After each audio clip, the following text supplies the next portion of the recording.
Good afternoon, Facebook. My name is Chuck Fagan, and this is a special presentation of the Better Savannah Facebook page.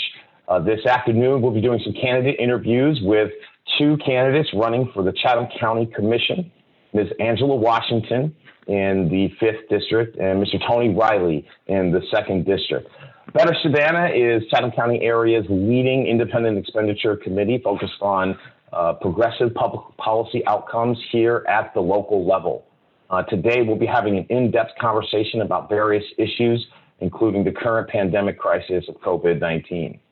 Again, we'll be having some long-form discussions live here on Facebook, and I'm going to go ahead and unmute our two guests and let Miss Angela go first. Angela Washington, welcome to the Better Savannah page. Thank you for agreeing to sit down with us. Why don't you tell us a little bit about you and why you're running for the 5th District County Commission.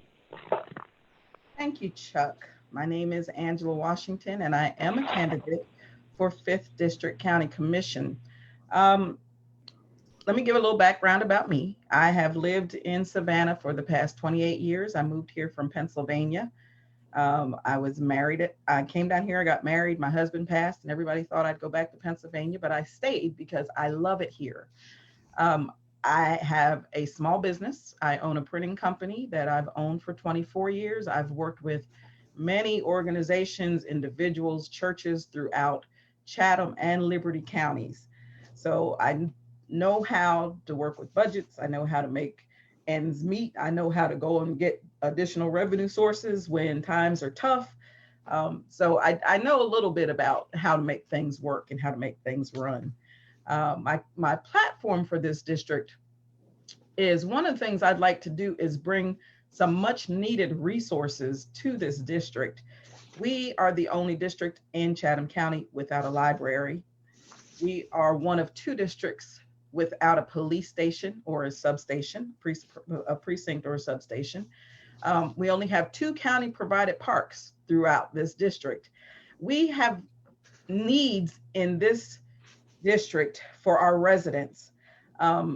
No police station says to me it's a disparity in safety. No library is a disparity for education. The Live Oak Library provides much needed resources. They provide free programs for youth, for our seniors. For people who want to start a business, you can take an online course for free, but we don't have that here.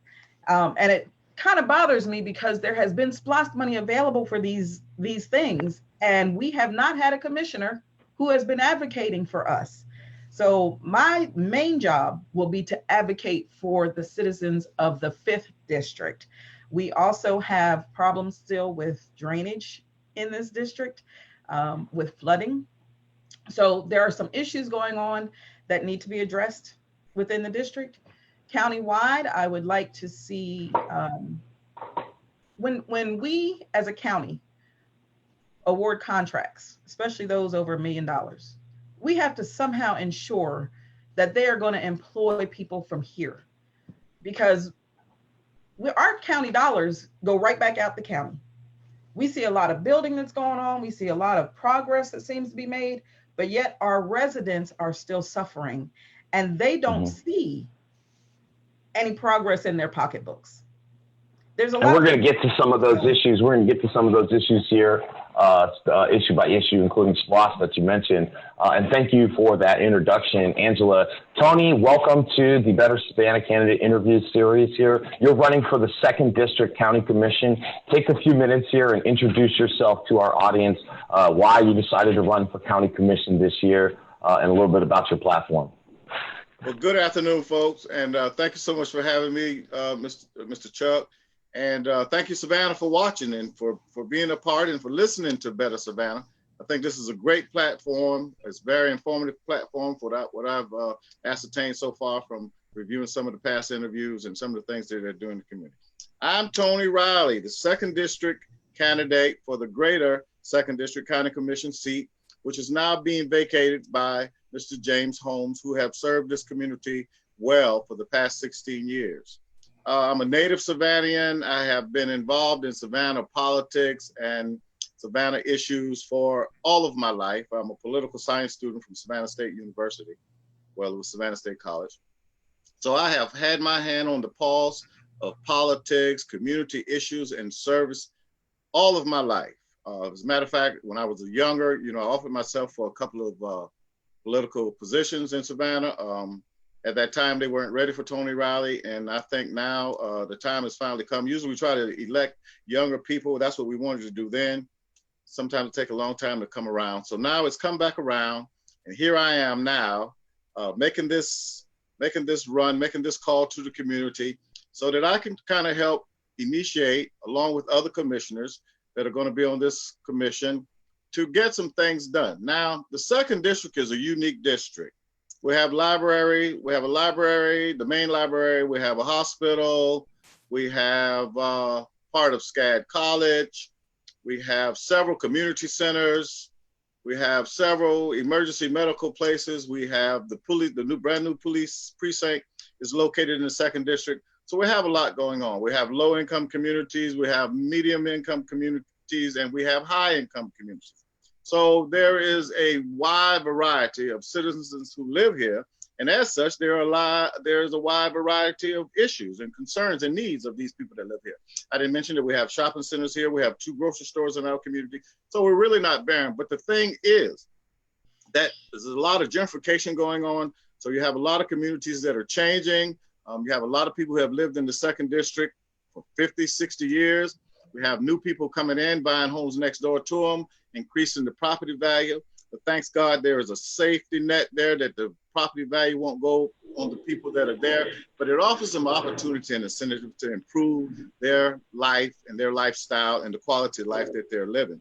Now, the crime problem over in our district is kind of, it's kind of a situation where you just have some poverty in our community that needs to be addressed. And I think the way that we're going to address the poverty in our community once I'm elected is to work on bringing some jobs here, some companies or institutions here that are going to hire local, going to hire from our community. We're right on the edge of Savannah River, and there are some plants down there that right now that's doing a great job at hiring people in Savannah. But I think that some more opportunities are there, so they're coming.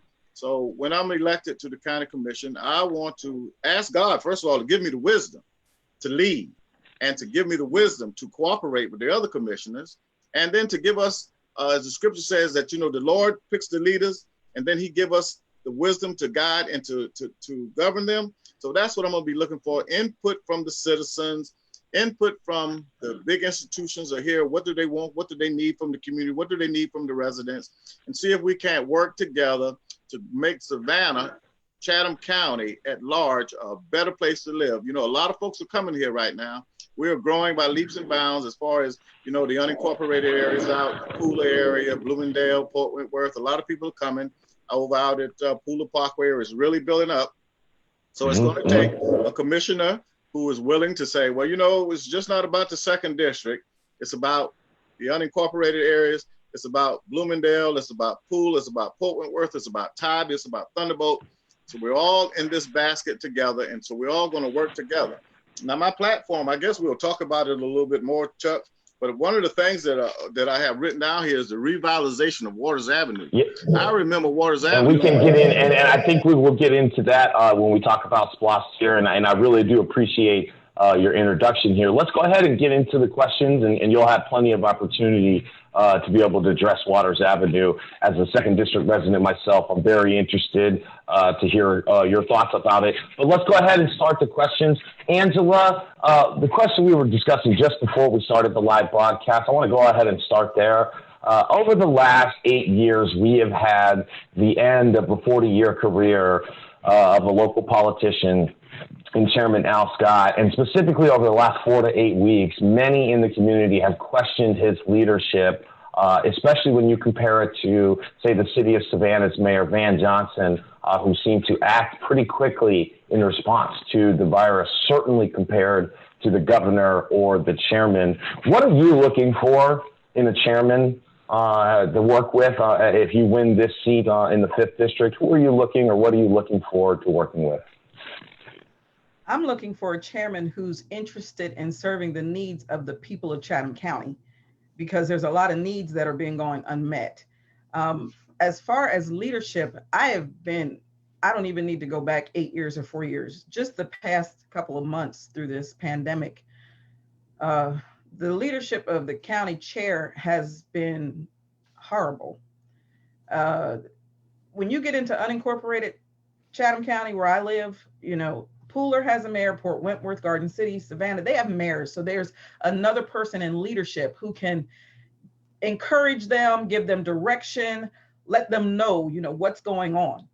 We have the county chair who we don't hear from. Even after the announcement by the governor that businesses were going to open on Friday, we heard nothing from the county chair.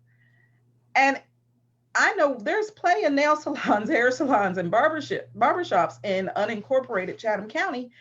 And where is our leadership? And it's not just on this issue. I've seen a lack of leadership on a lot of issues. And even sitting in those commission meetings, sometimes I listen and I'm appalled actually at some of what I see. You've got to have a commissioner who is willing to listen and who is willing to act on the needs of this community. And we don't seem to have that. We have someone who has been a politician for a very long time and has learned the game well. He has learned the game well. But that's not what we need. We need somebody who truly wants to look out for the citizens of this county. Thank you for those thoughts, Angela. Tony, I want to pose the same question to you. The second district is, I want to say, one of the only districts that's completely just the city of Savannah.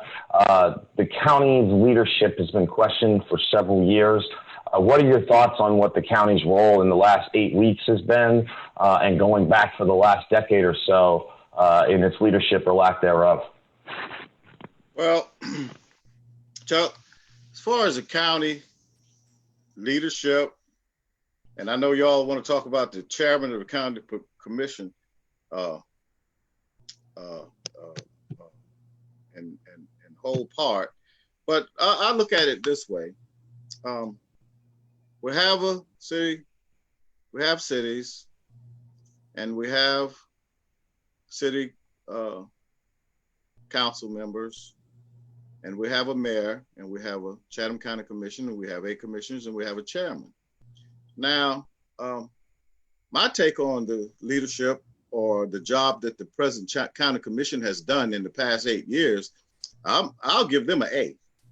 Now, you might single out the coronavirus and the responses there. It's kind of got to look at it this way. You got the governor said, the president said, open up, close up, take Lysol. Then the governor said, open up, go back to work, everybody go out, all is well. Then the president comes back and tells the governor, I disapprove of what you did, what you said, that you did it all wrong. And so I look at the response from the county commission was, the governor supersedes the county commissioner and the mayor. And so the city can't put out any mandates or rules that supersede what the county commission puts out. So if the chairman had come out and said, everything shut down, everybody closed, everybody stay at home, then the city mayor would have had no room to declare or make any declarations as to how. And Tony, I think there's a lot of room for debate about the coronavirus response itself, but we're talking about the 8-year period in total as well. Let's go back there, and I'm going to give you a couple of main examples here. The county controls the SPLOST language. Please go ahead. Okay, so let me go to the past 8 years. Well, this county commission that's serving us now, they have not raised taxes. In order to do that, they had to sell the hospital because the hospital was such a great big elephant burden on the budget of the Chatham County. So this commission sold that hospital and got that off of our books. So we didn't have to raise taxes. They didn't have to raise taxes on the property owners. right? And then the next big thing that I noticed that this commission handled well was when the city of Savannah decided, hey, listen, we're going to stop negotiations. We're not going to talk about this police department merger anymore. We're just pulling out. Well, in no time at all, the commission that's serving us now had a police department in place. And so the people who lived out, and I feel this way, I live in the city, I live in the second, like you said, we're totally encompassed within the city of Savannah. So we got fire and we got police protection and everything else that we need right in the second district. But I looked at the people who live out in the unincorporated areas who did not have police protection, who were given a lot of complaints about response time from the city, from the police department that we had, that was a merged department covering the whole area. And I saw that after the merger, and then we have a county police department again, who has jurisdiction inside the city of Savannah, as well as the unincorporated area, as well in the other municipalities. I thought that was working great. I thought it was a great idea, better response time for the people that live there. If they had a burglary or fire or alarm or a fight or anything that was going on out there, police would be able to get to them quicker. And it would not be like, who's going to leave the city area to keep from protecting the banks and the residents here to go out there. So I thought, and Tony, I appreciate those comments, but I really do want to pause, and I want to push back on something you said of giving the current Chatham County leadership an A grade over the last 8 years. And again, let me give you just a few examples. Number one, you're correct. The millage rate at the Chatham County M&O budget was not increased, but over the last 8 years has been a record historic growth in the economy until this recession hit in the last 8 weeks. So by default of the values of the homes, especially in the commercial sector, think about small businesses, their property taxes have gone up. So to say that there's been no tax increases, I'm not sure that's exactly true. Another few main examples would be the SPLOST. Right, the county controls the SPLOST balloting language, and if you were to ask the majority of voters what they really feel about SPLOST, although it passed with 64% of the vote last year, I would argue that about half of people are not happy with the way SPLOST is going. That lays at the feet of the commission. So I will give you a chance to respond to that, but I want to bring Angela back into this conversation because I think the points we're talking about are very strong here. Angela, would you give the last county commission for the last 8 years a grade of A for this last 8 years? No. And partly because I'm also looking not just countywide, we also have to look at individual districts. The district I live in has been neglected for over 8 years. Yes, taxes haven't gone up. I'm not saying that everything has been bad, but I know commissioners who have served this district have not served us well because we are lacking in basic resources that you find in every other district in this county. So overall, no, I don't give them an A. Thank you.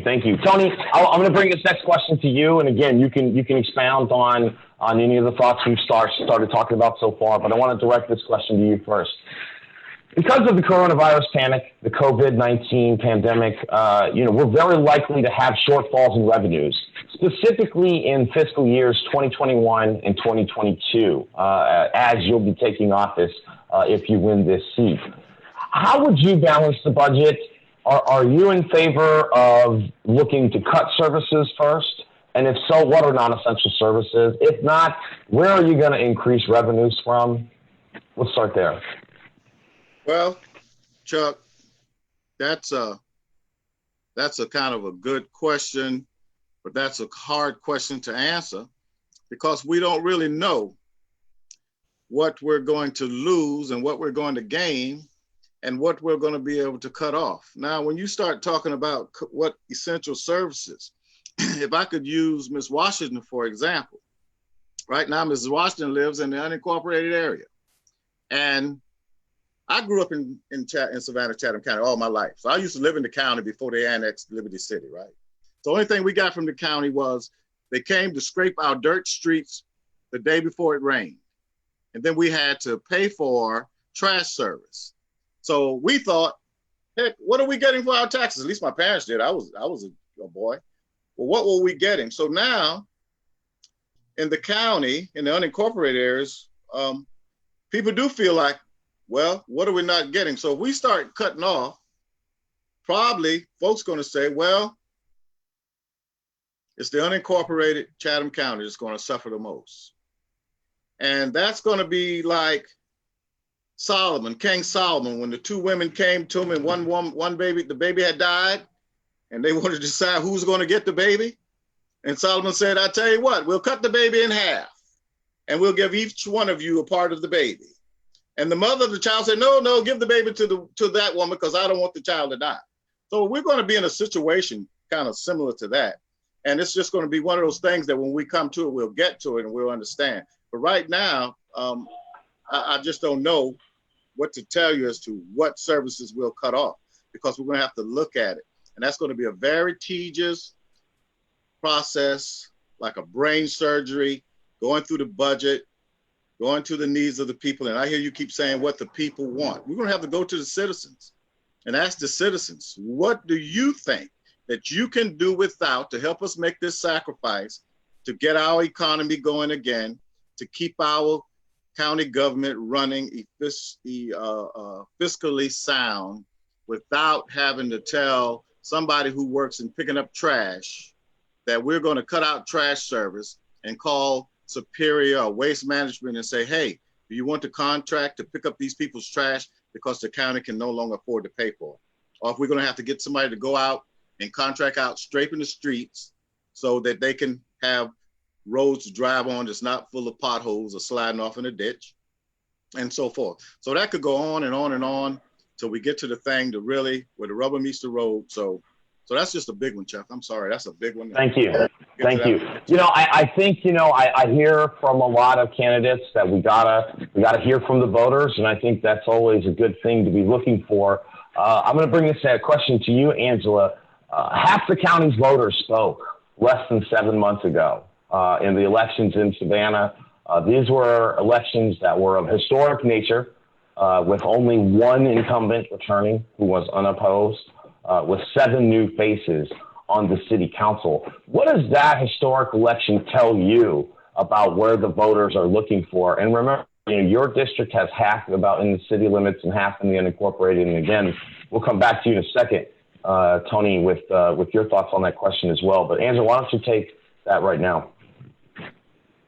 What it says to me is that the people felt that the priorities of city council was not benefiting them.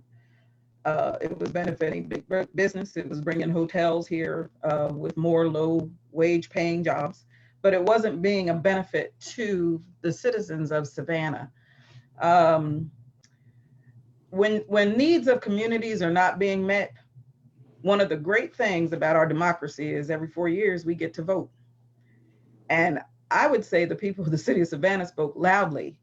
When you see that downtown is being taken care of and they're being provided with everything they need, but you go a few miles out and you go to neighborhoods where roads are not taken care of, general maintenance is not being done in neighborhoods, you've got to wonder, are our tax dollars going to just take care of the tourists and make sure they have a wonderful time in Savannah? But I can't drive down my street without tearing up my alignment. You know, so I think the people of the city realized this council does not have our best interest in heart. And if I can go back and address the budget, I was just going to ask you to follow up on the question on the budget with the crisis that will happen in the next 2 years of public sector budgeting. You know, what are your thoughts on how we balance that budget? And, you know, what are your thoughts on how to do that? Excuse me. One of the things we need to do is really go line by line through the budget, because I've been doing that. And there's some things in that budget that really boggle my mind. One item, just off the top of my head, Chatham County commissioners are allowed at $50,000 for catered meals. Why? We need to go through that budget and really look, because I've seen some items of that budget that I'm very concerned as to why we're paying them. We might also need to look at repurposing SPLOST dollars, seeing if maybe we can borrow from the SPLOST fund, because there's some items on that SPLOST list. I encourage everybody to look at the SPLOST list. Go to engineering.chathamcounty.com and pull up the SPLOST list. Every project since they've been collecting SPLOST dollars for 35 years is on there. There's an item on there right now for the concept of a dog park in unincorporated Chatham County, and $500,000 that's allocated for it. Wow. I have asked the county manager who requested that. I haven't heard anything back. I just see too many other things that we can do with SPLOST dollars. When we have homeless people, when we have youth that don't have facilities to go to, there's too many other things we can do with our SPLOST dollars. And that's not to build the dog park. Now, that's just to draw a plan. Just to design the... exactly. So I'm really absolutely interested in that. And that's something I'm going to watch, because I want to see exactly who gets that contract. Because that's $500,000 for a dog park. Sure. Thank you. Thank you for those thoughts. Tony, I want to come back to you when you mentioned that, you want to go to the voters. Like I said, the voters spoke loud and clear in the general election on November 5th of 2019. What's your takeaway from that election, and what do you think it means for the issues that you are campaigning on and these county elections this year in 2020? Well, I looked at that. I was watching that election very carefully. I worked for one of the candidates in that election who lost. And what I took away from that was something that in my political career as a pundit or activist or whatever, for years and years and years, it has been my desire to educate the electorate to what's going on. And I think the thing that woke the people up was the educating that these small organizations and entities were out and about, educating the people on how they were being bamboozled and hoodwinked about a lot of stuff that was going on within the city government, within the infrastructure of it. And the thing that tilted the scale was the great deception of needing a fire tax because we didn't have funds to fund these programs or institutions within the city. And when the people got noised of how undermining and underhanding that was, and then the politicians themselves realized that the people were in an uproar and were ready to overthrow them, they came back and they repealed it. In legal terms, they might say too little, too late, because now the sleepers had been awakened and they started to look at that council and they said, what in the world is going on? And then you had candidates that came out and started exposing stuff even more. So then the electorate said, hey, that's enough. This group right here, see you later, bye. We're going to get some folk in who have our interests, who are going to keep us abreast of what's going on so that we will not get bamboozled and hoodwinked like this again. So they voted him out. And the only two people that survived were the two people who started making the noise about why do we need a fire tax? Who are we going to tax? How are we going to do it? Is it going to be the churches? Is it going to be the schools? Is it going to be an institution? Is it going to be the person over here who has this house can hardly pay their mortgage? Is it going to be the guy who's renting a house who now he has to go up on the rent on these people to pay his fire tax? Who is going to eat it? How is it going to be done? And when all of that got out and folks start seeing that council for what that council was, November the 3rd or the 5th or whatever it was, date that election, it was a tea party. It was a bloodbath. It was all over. And hopefully this council that we have now come in and we'll move forward, and city council and the citizens and everybody. Thank you. Thank you. Thank you for that answer, Tony. Angela, 86% of the county's M&O budget comes from property taxes. If you compare that to the city of Savannah, the city of Savannah, only about 40% of the city of Savannah's revenue comes from property taxes. So as we've discussed, with the crisis coming on public sector budgets in the next 2 years, where are you going to find additional revenue for county services outside of property taxes? I think we need to start looking at things like impact fees on new construction. You can look at Sandy Springs, Georgia. They charge them. And what they use it for is road maintenance, parks, police. They use it because the communities are growing and these resources are going to be needed. And they feel that if you're coming and you're bringing, let's say you're coming and you're building an apartment complex, you've got a whole influx of people who are coming in that are going to be on the roads. They do need to have some kind of recreational facility. They need infrastructure. So I say, let's look at impact fees. I believe 2 to 4%. You know, there's got to be, you've got to have a percentage of it. I also want to look at container fees for the port because they take a toll on the roads. They bring in a lot into this county. And if they're very proud of the fact in 2018, they had over 4.5 million containers that came through the port. And they're very proud of that. 2019 was even more. If just a small fee is charged to them, a handling charge, if it was just $50 in 2018, that would have been $225 million.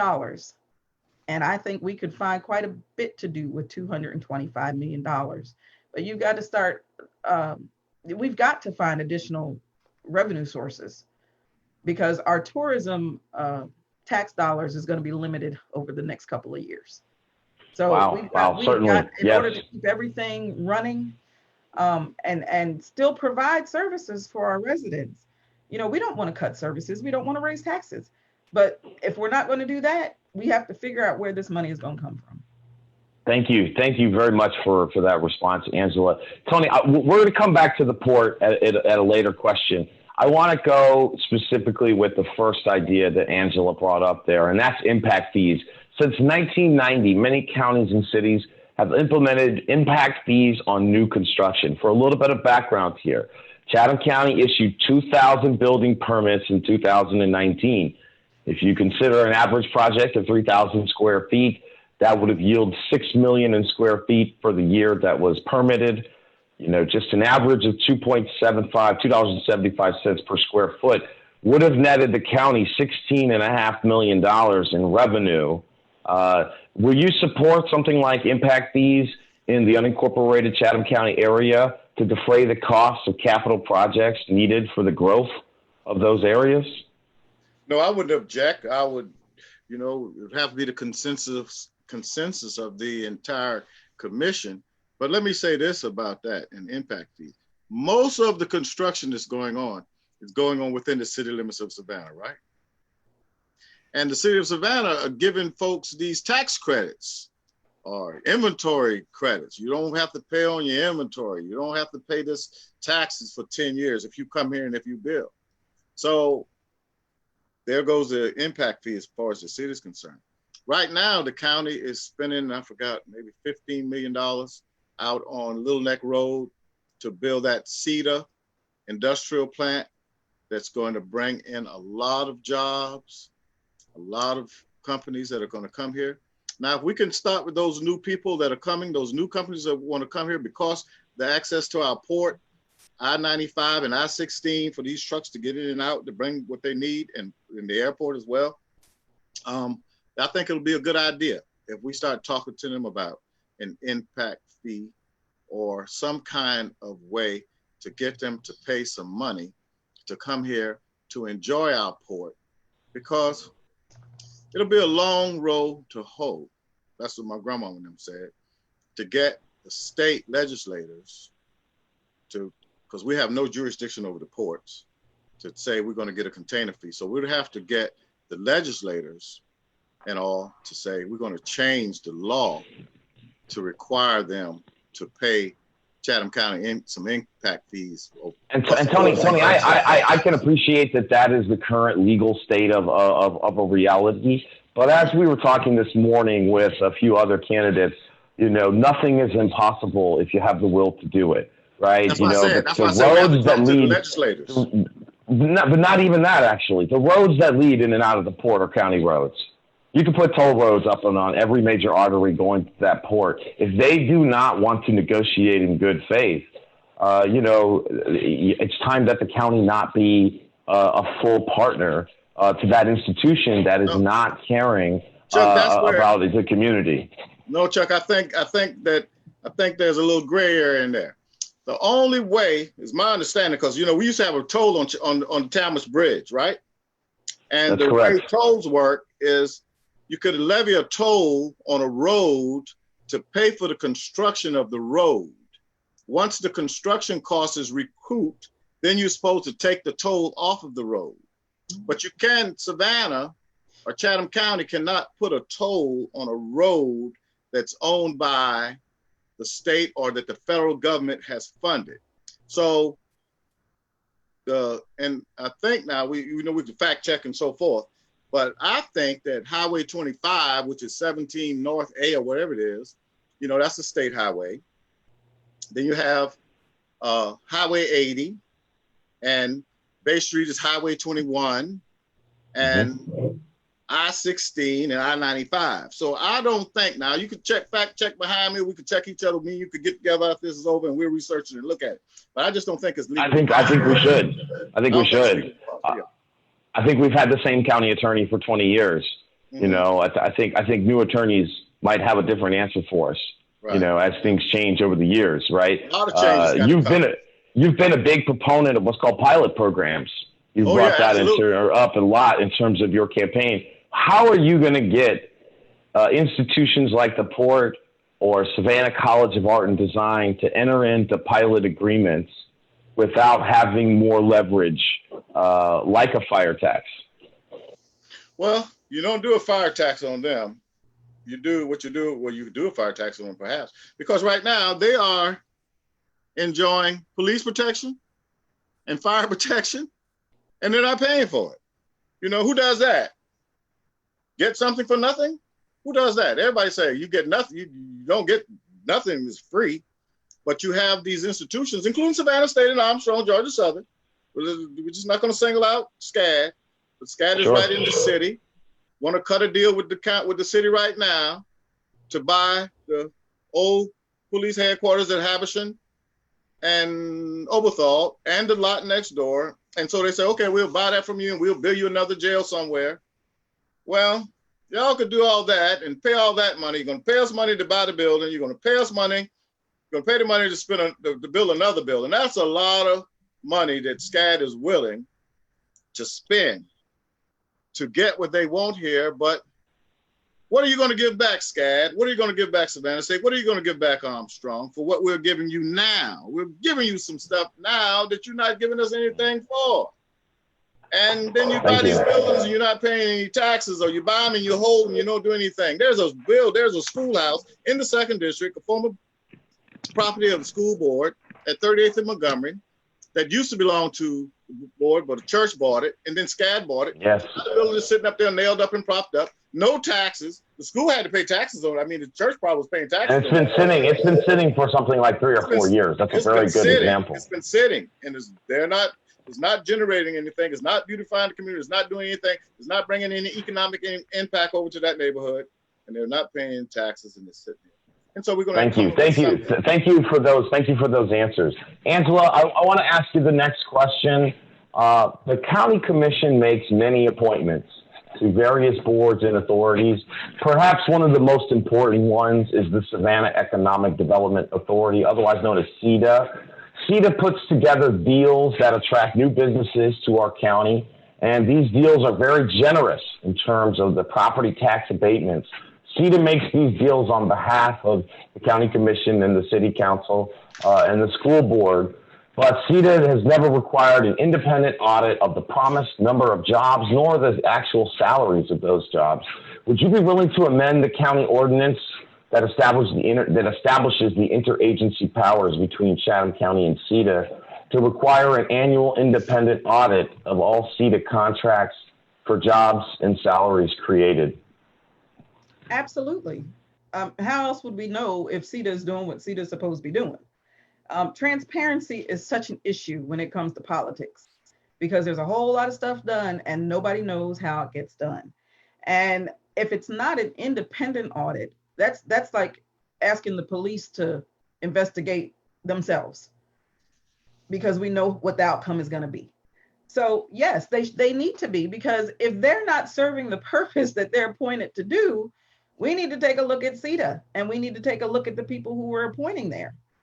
But if their job is to attract people jobs here and to provide jobs with hopefully paying some livable wages, and they're not doing that, we need to take a really hard look at that. And it's going to take an independent audit to have real transparency. Thank you. Thank you. Tony, same question to you. Should the county amend the ordinance that establishes the interagency agreement with Ceda to require an annual independent audit of the contracts with promises of jobs and wages? Yes. As a matter of fact, Chuck, I think that they already have, as Ms. Washington just alluded to, I think they do have an audit that they do themselves. But with the county appointing 3 people, the city appointing somebody, then Ceda picking some people for themselves, or from amongst themselves, or however they do that, I think that maybe that needs to be expanded so we can see. And I think the people that they appoint to these boards are people who own companies or associated with large companies who've been in the industry business for a long time, and they are better situated to negotiate and talk to folk who want to come here because they know what they need and what we need here. So I think that, that Ceda has really been doing a good job. But if there's any question about any discrepancies that's going on there, I've never heard of any. But if some folks feel like they need to be audited to see if there are any improprieties, let's do it. Thank you. Thank you for that answer. Just as a follow-up question, Tony, do you think a new chairman, given the crisis that we're in, do you think a new chairman ought to ask all of the county appointees to Ceda that are on there now to resign? Wow, once again, now that takes some inside information. I don't know if that's necessary. I mean, why would they resign? It's kind of like that city council that we have now. You just talking about just everybody just flat out just go home, and we're going to select a new board and appoint 6 new members to Ceda. Yes. Well, don't they serve now in terms, and they don't stay forever. They have term limits, and then they rotate the chairman and the president and so forth and so on now, right? I'm not sure that there are actual term limits to the appointments themselves, but they do have physical terms. And there will be several appointments made at the end of this year. But there theoretically could be 3 to 5 appointments made all at once if some of them resigned. It's just again, we're in a different environment than we were 8 weeks ago, certainly than we were 8 months ago. I'm not sure that the mindset of current appointees are going to be what gets us through this crisis. I think we need new thinking with new blood. I believe there is only one person under the age of 50 on the Ceda board. So certainly I'm not sure that is representative of where business is moving forward in, say, the next 30 years. Well, Chuck, I wouldn't say. So the process that they have now, obviously there's attrition there that's already going on. But I would have to be honest with you. In my personal opinion, I wouldn't just go out and say, hey guys, thank you for your service. We're going to ask for your resignation. We're going to get some new people, because you have a lot of things in the pipeline now that are going on, and we need some continuity. You're going to always need some continuity. You can't just go in and, I don't know, maybe of some institution or some corporation that's just went and just fired everybody and say, other than the city council move that was just made right now. But I don't know of anybody, and it would have to be something that I would have to look at and research and talk to some other people who are more knowledgeable in that area than me. But right now, with my limited understanding of it, for me to just come in as a new commissioner and say, hey, fellas, you guys got to go. Thank you for what you've done. But we're going to move on. We're looking for some more people to, I don't know, Chuck. I don't know. Thank you. No, I think it's a fair enough answer right there, Tony. Angela, I have a question for you. The Chatham County Police Department has approximately 110 officers to service a population of 92,000 residents in the Special Services District. That's a ratio of 1.3 officers per 1,000. That puts us on par with places like Wyoming and Montana. The average for a suburban setting is typically between 1.5 and 1.6 officers. So according to national data, we're pretty low. Do you think Chatham County should hire, to the 20 to 25 officers that would get that ratio higher? And I'm asking you this because you've got unincorporated Chatham in your district specifically. I do believe we need more officers. I spoke with Chief Hadley a couple months ago, and he actually has written a grant in order to get funds to hire some more officers. Because again, we can talk about hiring all day long, but you've got to be able to pay these people. So we're going to have to, because of some of the shortfalls that are going to come up in this budget in the next year or so, we've got to look at that. I'm interested, again, as I said, getting a substation or a precinct in throughout the entire 5th district. There is none. So we're already at a disadvantage when it comes to service from police. Yes, since the demerger, I do see police officers. I can call Captain Flood and say, can we get an officer out here? There's somebody speeding or something like that. But we do need more officers. But how are we going to pay for them? Great question. Let's talk a little bit about that. And I do want to just specifically touch on the Port of Savannah, Tony. Chatham County has not had a lobbyist for about 6 years because, again, the chairman said that given his vast experience in the legislature, he would, quote unquote, do it himself. All right. We've heard this feedback from several people who have been on the commission in the last 8 years. All right. Given that we are going to need some help from the state, will you support hiring a lobbyist for a full-time role when you're a county commissioner? And what do you expect that lobbyist to help us do with these institutions like the Port of Savannah? Well, that's good, Chuck. That's good. See, we have to keep going this thing round and round. We're always going to get back to the dollar, the budget, the corona. What's the economy going to be like when it's done, when we come back, when we try to rebuild? I think what the county does now is they hire a lobbyist on an as-need basis. And, they're large corporations. You could consider Chatham County a $200 million corporation. And so property taxes is 86% of the budget. So can we afford to hire a lobbyist to lobby for 365 days a year when he's not lobbying? We don't have anything for him to lobby, or we're going to pay him on a retainer. How is he going to charge us? How are we going to pay him? Or do we wait until we have a need for a lobbyist, and then we hire us a lobby, we pay him by the hour or the job or whatever services that he renders, and when we need him again, we call him back?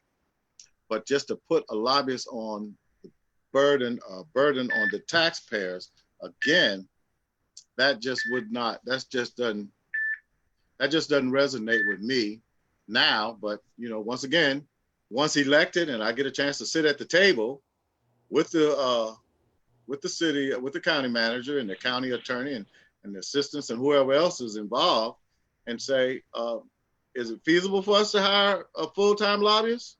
Let's do it.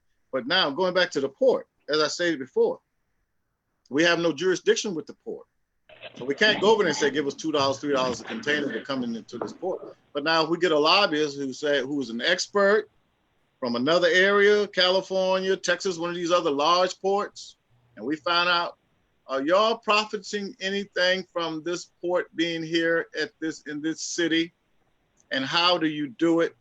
And then come back and look at it and say, hey, over in Dallas or down in Miami or up in Virginia or New York, New Jersey. This is what they're doing in order to recoup some money from the Port Authority operation. Let's get us a lobbyist and see if we can't do it here. I think that will work fine. Well, Tony, I think we are the third busiest port by volume in this country, typically maybe the fourth, depending on the year. And I think if you were to look at the other top 10 ports, the vast majority of them do charge some type of fees that go to the municipal government to help offset the the impacts to the communities. Angela, I want to ask you a similar question. I'll ask it this way. Can Chatham County afford not to have a lobbyist, given these opportunities that have been left on the table the last 10 years? We do need somebody to advocate for us at the state level. But when you're talking about Chatham County includes a bunch of municipalities. Why can't we work with the municipalities? Maybe we can all get together to hire a lot. I know the city of Savannah has a lobbyist. Maybe we can all work together to get a lobbyist to go advocate for all of our needs, and maybe everybody can chip in for that so that it's not just on the county. But a lobbyist going to lobby so that we can start collecting container fees, that's going to benefit all of Chatham County. That's not just going to be for Garden City or for Pooler. It's going to benefit the entire county. But anytime we can get anybody to advocate for what we need in our county is a great idea. Again, how are we going to pay for it? Thank you. No, I appreciate that answer. Tony, in the last 10 years, 8 inmates at the Chatham County Jail have died while in the care of our Chatham County government, and the sheriff, both the previous and the current sheriff, oversaw those jails. What do you make of that? What should the county government be doing? I understand there are some constitutional and legal challenges between the sheriff and the commission, but nevertheless, I'd like you to weigh in. Well, Chuck, do you know what were the causes of their deaths? I'm not going to get into the specifics of each case. I think viewers here in Savannah are very knowledgeable of several quote unquote questionable deaths having come out of that jail in the last decade. And I mean, certainly there have been officers who have been dismissed from the sheriff's department over that time frame. Okay. So again, I'm not an attorney. I'm not going to phrase it in a definitive way, but I think the broader electorate would agree there's been some problems there with the health care that's delivered. You didn't phrase the question like that the first time. See, now you said questionable deaths. So the first time you said deaths. So I didn't know if they had a heart attack or if they slip and fell or whatever the deal was. Well, the ones that I think there was a guy who died in some restraints, I think was one. And then I think there was one that was questioned about, some use of force. Well, those are legal things. And like you just said, we're not going to get the intricacies of it, how it happened, who was to blame, who was the cause, because of the liabilities that are involved. But that's a sheriff's issue and the sheriff's responsibility, right? And so we talked about what happened in the city elections last year, right? People went and said, we're not satisfied with these folk, we're voting them out. Now, I don't know what you're fishing for here, Chuck, but I know the sheriff that we have now doesn't have anybody running against him. So somebody got to be saying, I'm all right with what he's doing, okay? I didn't run for sheriff. I don't think I'm qualified to run for sheriff. But if somebody felt like, man, hell, we had 10 people to die in that jail. I think the sheriff has been here, I don't know how many terms, and then you had the one before him and all. But I think St. Lawrence was the last one that had a challenger. And, there was a lot of concerns and issues about what was going on then. So somebody challenged him. So our present sheriff doesn't have any challengers. So I guess the people of Chatham County is all right with what's going on over there. I don't know. I don't have an answer for that one, Chuck. That's I need a crystal ball. And I don't have a crystal ball. Thank you. Right now. I appreciate your answers regardless. Angela, let me ask you a follow-up question on this same topic. Would you support a charter change to the Chatham County government that would put the sheriff's department into its own enterprise authority, and the sheriff would be able to go to the voters for his own millage rate increase, so that the county no longer has to vote on his budget every year? That's something I'd have to look into. I can't sit here and tell you that I'm going to support that, because that's something I would really have to look into. As far as the questionable deaths that go on, those all need to be investigated. And I know we've had investigations, but again, I go back to, they need to be independent, because again, when the police investigate themselves, it's going to be hard to see where I don't want to say a fair outcome is given, but everything needs to be transparent. And again, there's so much that gets done that we don't see the inner workings of it.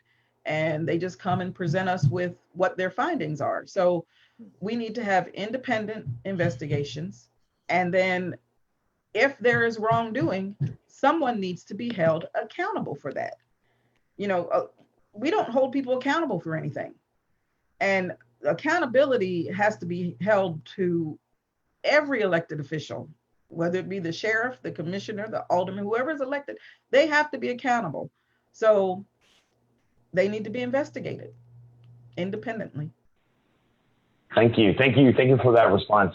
Angela, we're running short on time. I want to ask one simple question. You can feel free to expound on it a little bit if you like. If the city of Savannah were to deem the arena project unfeasible and put it back up on the ballot in November, would you vote to cancel that project as a county voter? Keep in mind, all SPLOST votes are county votes, regardless if it's a city project or not, when they go on the ballot, or if they're going to be put up for referendum again. Just personally, as a voter, do you think you'd vote to put a pause or cancel that project, given the climate we're in? I would vote to, at the very least, put a pause on it. That whole project seems to have been turning out to be a very costly endeavor, and not much is being seen or shown from what has been put into it. So definitely a pause, because at this time, we need to, and I understand it's SPLOST, and we can't just do what we want with SPLOST dollars. That would have to be some legislative changes. I do understand that. I do understand we cannot just repurpose SPLOST money. We would actually have to have some legislation written on that. So I'm not saying. Well, actually, for the city, just for both of you, I want the viewers to know that under current state law, if a county or a city declares a project infeasible, they can put it back on the ballot for two reasons. The first reason is to roll back property taxes for 1 year. The second reason is to pay off debt. And as I understand it, the county has just agreed to $83 million of debt for the courthouse project, and the city of Savannah has incurred something to the tune of $250 million of debt in the last 5 years. So just knowing that those contexts are already currently available as a solution, if push comes to shove because of budgets, would you support repurposing SPLOST projects by referendum to pay off debt in order to fix the budgets going into the next few years? Put it back on the ballot. Let the voters have a say in it. It's our tax dollars. I think we should have some say into how it's being spent.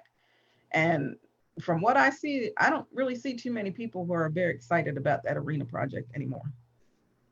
Good. Tony, this will be our last question before we let you guys wrap up with some conclusions to, again, tell your voters about yourself and how to reach you. But our last question is about affordable housing. In the last SPLOST last year, the city of Savannah set aside $10 million for an affordable housing fund, but the county has really no such initiative. Would you support trying to get funding for affordable housing in the county, in the SSD district, that might help balance the lack of affordable housing issue countywide? Well, Chuck, what kind of affordable housing are we talking about? Of course we could do it. That's simple enough. Yes, we can do it. I think there's some stuff going on now with the county, this sitting commission, because so much has been talked about affordable housing. So I think this sitting commission is presently doing something about putting some money into affordable housing development. You know, it's so crazy. It's crazy now, but I'm just going to throw this out there. Right now, they have just finished building a affordable housing complex out at 204 and 95. And when the folks found out that they were building it out there, everybody got, well, not everybody, some folks just got real uptight about where it was located at. And heretofore hadn't been anything out in the unincorporated area for affordable housing for the people that grew up and know that area and live and work near that area and so forth and so on. And just kind of moving folks out. You know, when you talk about affordable housing, you start building all these low income places right in the city. There's a lot that comes with that. Excuse me. When you put a lot of that together in a place. Now, right now, the second district, Chuck, our district, Chuck, we have the River Points, which is formerly Hitch Village and Fred Wessel. Then we have Blackshear. Then we have Gardens of Savannah. And I think that's all. So we have 5 of the low-income, affordable housing developments right in the second district. I said the second district is diverse. We have everything. So out in the county, in the unincorporated on 95, there's a great big beautiful place out there. But it's you can't please everybody, but you do the best you can, and you offer people the best that you can offer them with what we have to work with. And so I think going forth, when I'm elected to this commission, because I live in the second district and because we're home to 5, I'm going to be advocating for, hey, municipalities, help us out here. Help us place these folk who need affordable housing out in your areas, which is now closer to shopping centers, closer to restaurants. Candler Hospital is out on Hula Parkway. I think Memorial probably have some extended services out in those areas. So these people, the low-income people who might not have a car, need public transportation, they'll be close to all of the services that they need. So as a commissioner from the second district, I'm going to, I may just make that my pet peeve, to get affordable housing out in the unincorporated area. There's a lot of land over in where Ms. Washington says she lives. They're doing some development over there down Burkhalter Road. There's great area out there for us to build us another. As a matter of fact, they have one over there now. But there's plenty of room. Thank you. We appreciate that answer, Tony. Angela, I want to present the same question to you. He brought you into the conversation and suggesting that we should build affordable housing units in the unincorporated portion of your district. So we're obviously very curious to hear your thoughts on the same issue. The city put aside $10 million in the last SPLOST that starts in October, SPLOST 7, but the county has no such funding set aside. Give us your thoughts on affordable housing initiatives at the county. We do need affordable housing, and we do need to look at where we put it. I live in Brandlewood. We have a complex right behind where I live. But when you do that, you also have to make sure that there's other services provided for them. As Mr. Riley said, you know, the one down at 204 and 95, the bus doesn't run down there. So they're, you know, if they don't have transportation, they're stranded. So we do need to make provisions for affordable housing, but then we also need to somehow address why affordable housing is an issue. The issue with affordable housing is wages have not increased in Chatham County. You know, you've got people working 2 and 3 low wage jobs just to try and make ends meet. And no, we can't go into private business and tell them you have to pay somebody $15 an hour. What we need to do is try to attract businesses that are willing to pay livable wages so that the housing issue is no longer that that much of an issue. You know, when you talk about affordable housing, there's a lot that goes into it. It's not just putting up apartments where somebody can go live, but we've got to look at some of the underlying issues as to why people can't afford to live. Rents have gone up tremendously, and wages have remained stagnant. Thank you. Thank you. And again, thank you to you both for agreeing to sit down with us here this afternoon and answer some of these tough questions. We hope that the voters find it worthwhile. Tony, if you'll go ahead and give us your exiting thoughts and conclusions, please tell the voters how to find you on internet, email. I know we are not campaigning in person this year. It is a new day for campaigning, but go ahead and give us your exiting thoughts here on this interview and tell us what you think. Well, thank you all again. Thank you, Savannah. Thank you, listeners, for taking the time out this afternoon to let us come into your private homes or cars or wherever you watch this from. We want to thank Mr. McMasters, and we want to thank Mr. Fagan for giving us this opportunity to come to you in light of the fact that we have the corona. And as I go about and I see some of you out walking your dogs, letting your kids ride their bikes out in the public places, thank you for letting me approach you and just let me say hello and put my signs up and so forth. But Waters Avenue, Chuck, we were going to talk about that earlier, and you and I live here. And give you a few minutes here to talk about that, because we did want to talk about that since it's a second district issue. Go ahead. So Chuck, we live in the Waters Avenue corridor.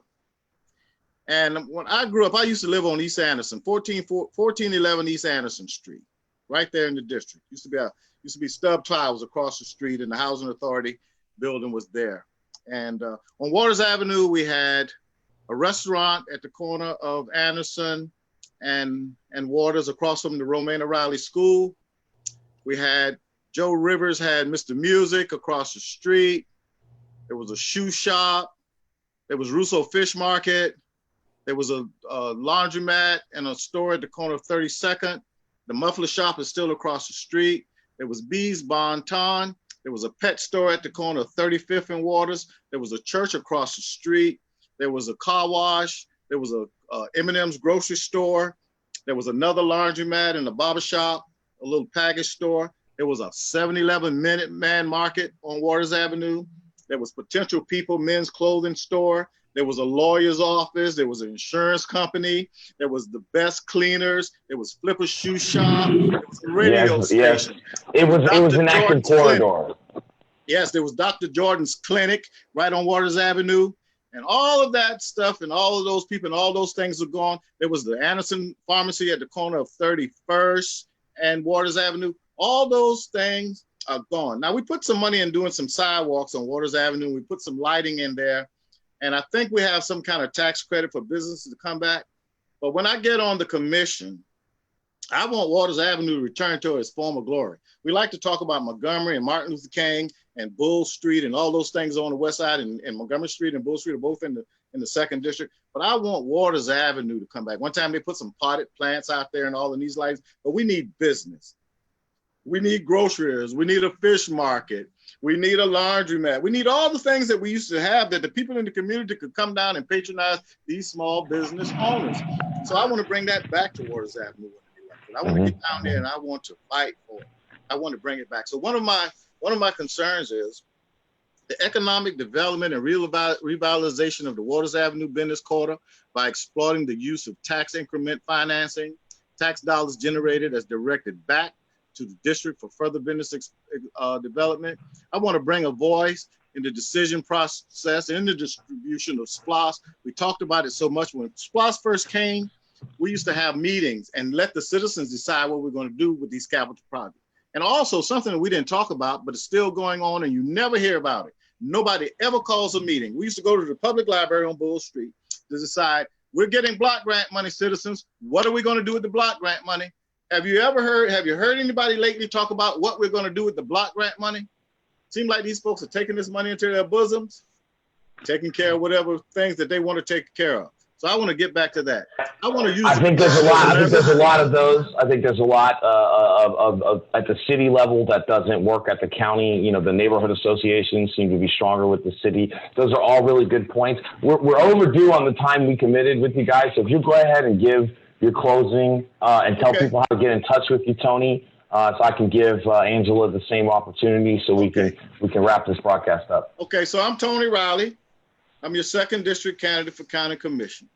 I want to ask you all for your vote and your support whenever we get to the election. Right now, it's tentatively scheduled for June the 9th. But as you all know, absentee ballot applications have gone out, and the absentee ballot itself is now being mailed out. So when you get your ballot, I want you to look carefully for the name Tony Riley. It's a name you know, it's a name you trust.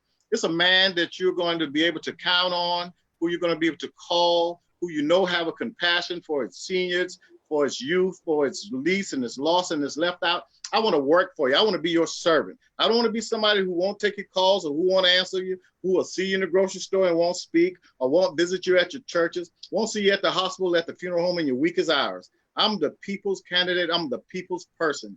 I have people at Veranda, people at all of the senior citizen complexes know me because I've been there with you. I've played bingo. I've bought you toilet tissue and soap and sprays and all these things that you need while we play bingo and have fun. Now I need you. I need you to vote for me when you vote for 2nd District County Commissioner. Remember me, and I'll never forget you. Thank you so much for having me today. Thank you for listening. If you need to see me or talk to me, my telephone number is on my Facebook page, which is Tony Riley for 2nd District County Commissioner .com. And also you can reach me at my telephone, 912-484-6001, or you can email at TonyRiley4.2ndDistrictCountyCommissioner. I'll be glad to talk to you and tell you more about my platform and what we, as the greater 2nd District, because Chuck lives here and he knows what we need. Chuck came down here and moved right in the heart of 32nd Street.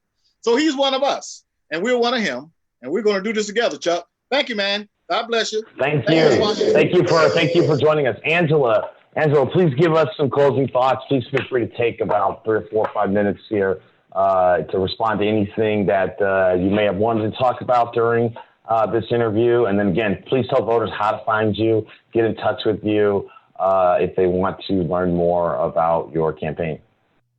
Thank you, Chuck, for this opportunity. As you said, campaigning has become difficult. So any avenue that we have that we can get out here to talk to our voters, I appreciate it. My name is Angela Washington. I am a candidate for 5th District County Commissioner. My goal is to bring positive change to this district because we've been neglected and we are lacking in vital resources for us to prosper and to grow. I'm looking forward to bringing a library here. I'm looking forward to hopefully getting at least a police substation here. I am looking forward to getting some county parks in our neighborhoods in unincorporated Chatham County because we do not have them. I am looking to improve situations in the lives of the residents of 5th District. When I talked to an individual, I spoke with a man the other day who lives on Alpine Drive, and he told me, he said, you know, we need a community center. He said, we actually have the land for a community center. There was SPLOST money for community centers. There was also SPLOST money for parks and for recreation. I don't know why our 5th District commissioners didn't try to get some of that money so that we can have some of these facilities that the people who live here want. I'm also interested in making sure that on county contracts, our own Chatham County labor is included. We've got to keep Chatham County tax dollars here in Chatham County. Another big thing I want to do, I have been so impressed with the neighborhood associations in the city of Savannah. We do not have that in the county. The city of Savannah, they have their meetings. They are automatically police, fire, code ordinance, sanitation. They show up, they give reports, they answer questions. We don't have that in the county. And our neighborhoods want that same type of information given to us. So before everything got shut down, I was already working with 3 neighborhoods on forming neighborhood associations. The big job is going to be getting them recognized by the county. In the city, they are recognized by the city as official organizations. I want that same privilege for our unincorporated county citizens. I want that same recognition. I want us to be able to talk to our representatives. Representatives are supposed to show up to these meetings too, to hear what the people in the community want. I'll be to every one of them, and I'll make sure that I work my hardest to serve every citizen in the 5th District. You can find me on the internet at angelaforcountycommissioner.com. You can follow me on Facebook and Instagram at Angela for Commissioner. If you go to my Facebook page, you will see all the issues that I have been talking about since I've started running, because the 5th District has a lot of issues that have not been addressed. If you want to call me, you can call me at 912-341-7605. I will be accountable to every resident of the 5th, and I will be accessible to every one of you. I will not block you because I think you're calling me too much. I will not ignore your calls, but I will be available to every one of you. So I'm asking on June 9th, or when you get your absentee ballot before you mail it in, if you're in the 5th District, that you vote for me, Angela Washington. Thank you. Stay safe, everybody. Absolutely. Before I do a couple of housekeeping notes, I just want to again thank both of you for participating in this candidate interview series. Did you find that this is more productive than, say, 15 candidates at once being interviewed? Definitely. Tony, same thing? This was fantastic. Couldn't have been better Perfect. if it was live sitting in front of 100 people. Oh, well, maybe one day soon, in 3 to 12 months. We'll see. But again, just a few housekeeping notes for our followers on the page. We will have an actual debate interview series with both candidates for the 8th District County Commission this afternoon at 5:30. That will be Mr. Gary Monroe and Mr. Kenny Adams running in that district. On Saturday, May 16th, at 1:30 p.m., we will be having a debate forum with the candidates running for the Democratic nomination for the District Attorney's Office. We'll also be having that evening at 5:30 a 2-hour presentation debate series forum with the candidates running for the Democratic primary for the chairman's race to succeed Chairman Al Scott. So we're looking forward. We're going to be partnering with a few other organizations on some of these programs, hopefully, and they'll just get bigger and better for the county-wide offices. Again, I want to thank my two guests, Angela Washington running for the 5th District and Tony Riley running for the 2nd District, both for the Chatham County Commission. We appreciate your time, and we're going to go ahead and end this broadcast. Thank you for tuning in, Facebook, and we'll see you in a few hours.